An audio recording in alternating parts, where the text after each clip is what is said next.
Hello, welcome back. Thank you for joining me today.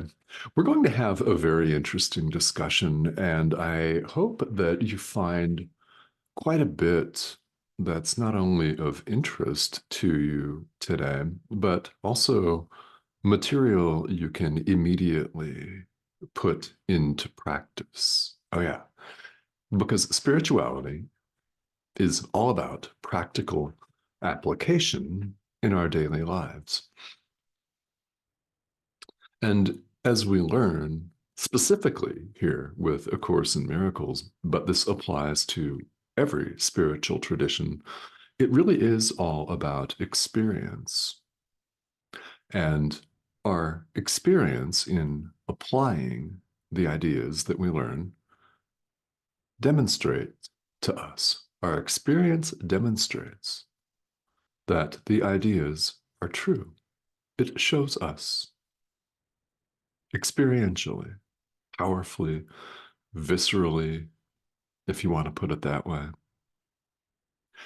We prove to ourselves that the ideas are true. So the particular question is a question from one of you, and it's excellent, it's timely, as they all are, because we always ask a question when we're meant to ask it. So there's that. The topic of conversation is the corporate world or the business world, the work world in general, and A Course in Miracles. So, how do we take the teachings of this course, the pure non dual teachings of A Course in Miracles, that state unequivocally that there is no world? Let's just leave it at that. How do we apply this and go about our daily life, whether we have a corporate job or not? How do we navigate our own work world, knowing that there is no world, that we're not a body, and that all of this is a dream, an illusion, and only our loving thoughts can even be said to be real? So, this looks like a massive juxtaposition, and it is 100% natural for a spiritual student of any tradition to wrestle with this very question of how, in fact, do I navigate this? So, before we delve further into this, I really want to thank you for this question. It's these particular questions, by the way, that I'm very interested in. We're going through the text of A Course in Miracles here on this series of videos, and I'm always, always more than willing to take time out and address topics of interest to you. Again, what is coming up for you live is of great interest to me. So I'm more than happy to pause our procession, our parade through the text, which will, of course, still be there when we return. It'll be there tomorrow. Count on that. So this is an open invitation to all of you. If you have a specific question, I'm more than happy to cover that in a video, or if it requires more than one, a set of them. Not a problem. Several videos appear here each week. So let's talk about work, corporate jobs, if you have one, and earning money in conjunction with spirituality in general, and in particular with A Course in Miracles. So, in general terms, it's very, very common here in the world for us to get fed up and disillusioned with our job. It's quite common these days for people to change careers all the time. In fact, it's now an accepted part of work life that people are going to look elsewhere for various reasons, and they do. So there's a lot of shifting, a lot of switching and changing going on. It's very easy in work, whether you're a spiritual practitioner or not, and you are because you're watching this, but whether one is or is not, it's very easy to get disillusioned in any endeavor. Now, in the corporate endeavors specifically, there is well, almost always a set of limits placed on thought. If you've got a corporate job, you know exactly what I'm talking about. Because people see things, they do things in a certain way, and in a company, their goal is to be profitable. And ultimately, that's what that is. So they have certain restrictions on thought. They have different ways of doing things. And well, because it's involving people, you can never take the people aspect out of any of this. So people bring what they've got at the moment, which means the larger the company, the more likely there are going to be office politics and drama and groupthink. Oh, yeah, groupthink. Right. It's very easy as a spiritual practitioner in one of these positions to take a step back and think, oh man, this is weird. I don't want to climb this ladder. I don't want to go there. However, I need to pay the light bill. Yeah, there's that. I need to pay the bills. And as it turns out in the work world, these corporate jobs or jobs with a larger company, which often involve our going and working outside the house, a commute, things like that. Not always, but often enough. These all involve our dedication and devotion of time and, well, lots of time and mental energy and strength and all of that. Yet we need here in the world to make our house payment or the rent payment. We need to keep the lights turned on. We need to keep the internet turned on. And these jobs often pay well. So, for that reason, they seem attractive. Yet it's all too easy to become disillusioned in them. Now, with the disillusionment, we can apply this to any situation in life. Indeed, our relationships, we become disillusioned with that. We become disillusioned in our physical health, right? It's not just work in which we become disillusioned. And it seems like it is brought to the surface in spirituality because it is. That's the point, especially here in the Course. Bring all of the darkness to the light. That's what we're invited and indeed instructed to do.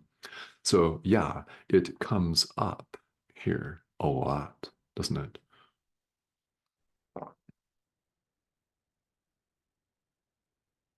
Anyone who begins to earnestly study this course will never see the world the same again.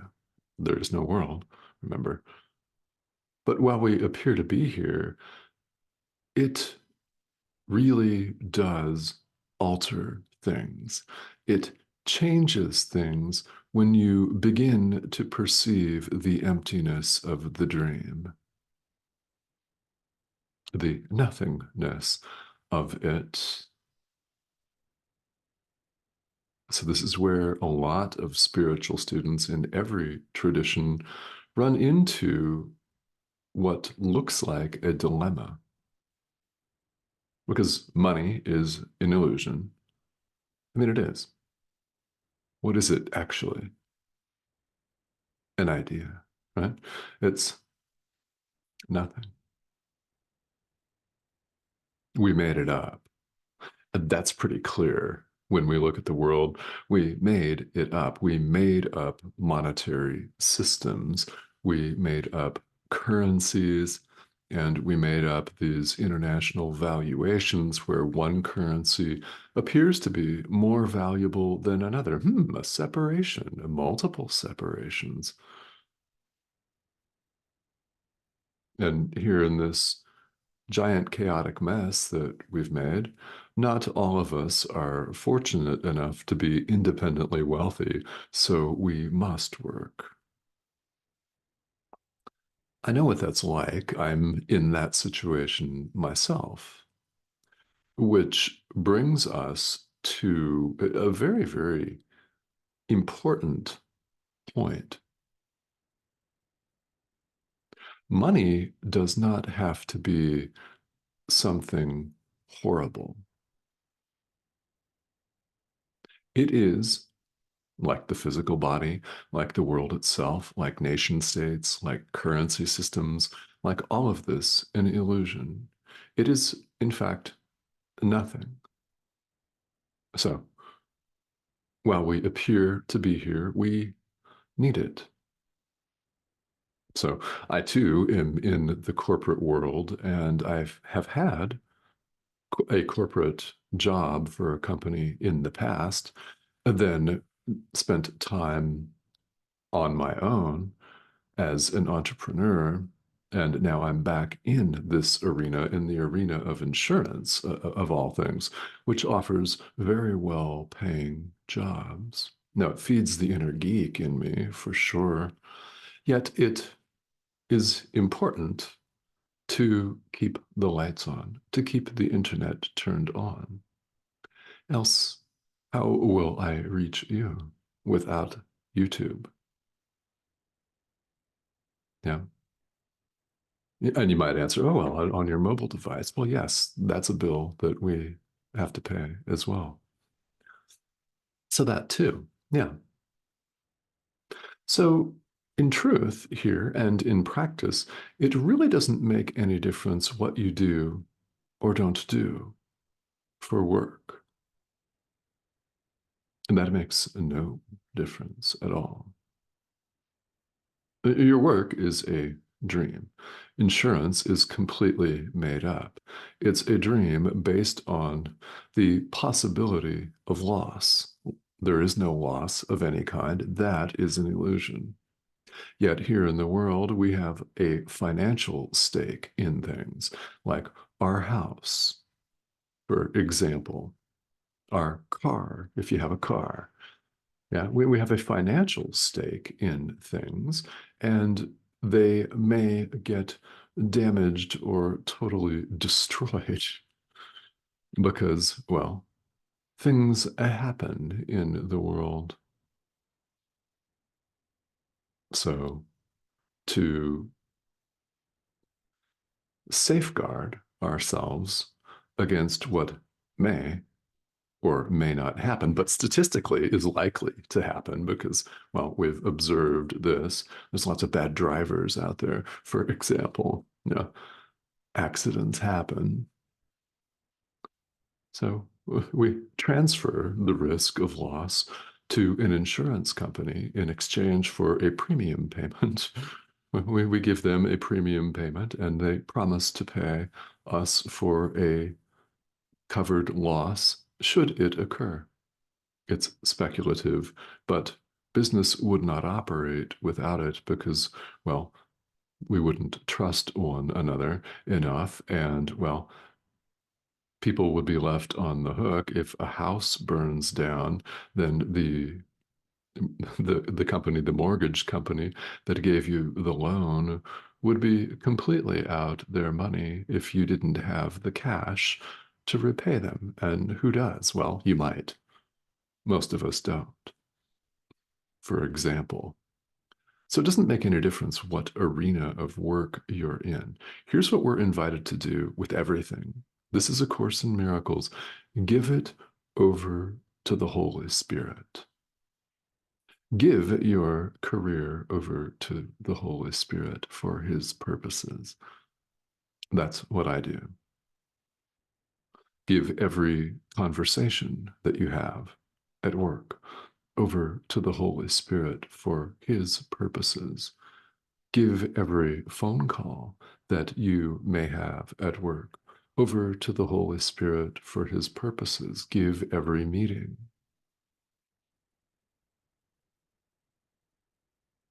Because we're still interacting with our brother. We're always teaching. What are we teaching? Love or fear? Are we teaching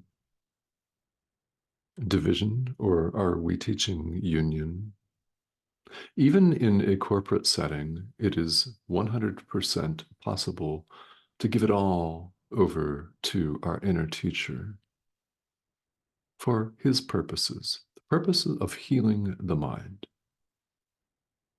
It may look on the surface like a standard staff meeting where people are spouting all their BS and stuff. And it may look like a simple business transaction.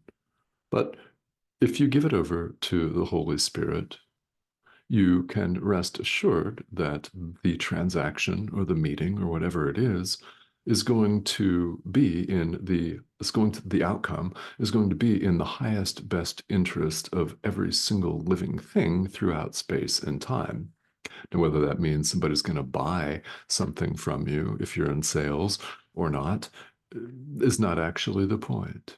It's healing the mind and doing no harm. When we act on our own, we certainly cannot guarantee that we're not going to do any harm, right? The Holy Spirit can guarantee that if you let him. So we relax and trust. Our work life is a perfect example to practice what we preach here. It's an opportunity to relax and trust. Give it over to the Holy Spirit, all of it. He knows our needs. Money is one of our needs. So, unless you're specifically instructed to quit a job that you despise, and you may very well be instructed to do that. I've been instructed to seek a job that I wouldn't have taken years ago for many reasons. Cash is not the least of which, right? But here we appear to find ourselves. So it doesn't make any difference what you do for work. You can still awaken right now in the present moment.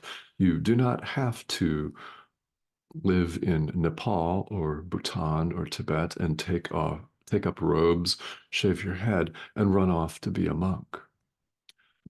If you're instructed by the Holy Spirit to do that, that's a different thing. But how likely will that really be? We have our lives here. We have our relationships here. Give your relationship over to the Holy Spirit. Give your marriage, if you're married, over to the Holy Spirit. Let him run the show.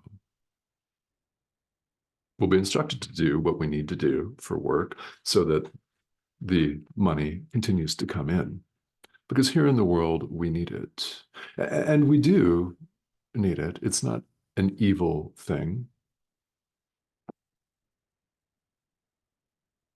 Here in the world, it's simply a tool that we use to buy things and keep the lights on. So it's not something that's super special. And you'll have noticed that A Course in Miracles does not concern itself with the pursuit of money in any way. That's not what this course is about. There are plenty of practices of manifestation and conscious manifestation out there. A Course in Miracles does not concern itself with those. It's not about getting stuff. So you'll get what you need to get. And if you need more of it, then you will get that if you allow the Holy Spirit to direct you. Because you can be directed, as I've been directed, to a new line of work completely.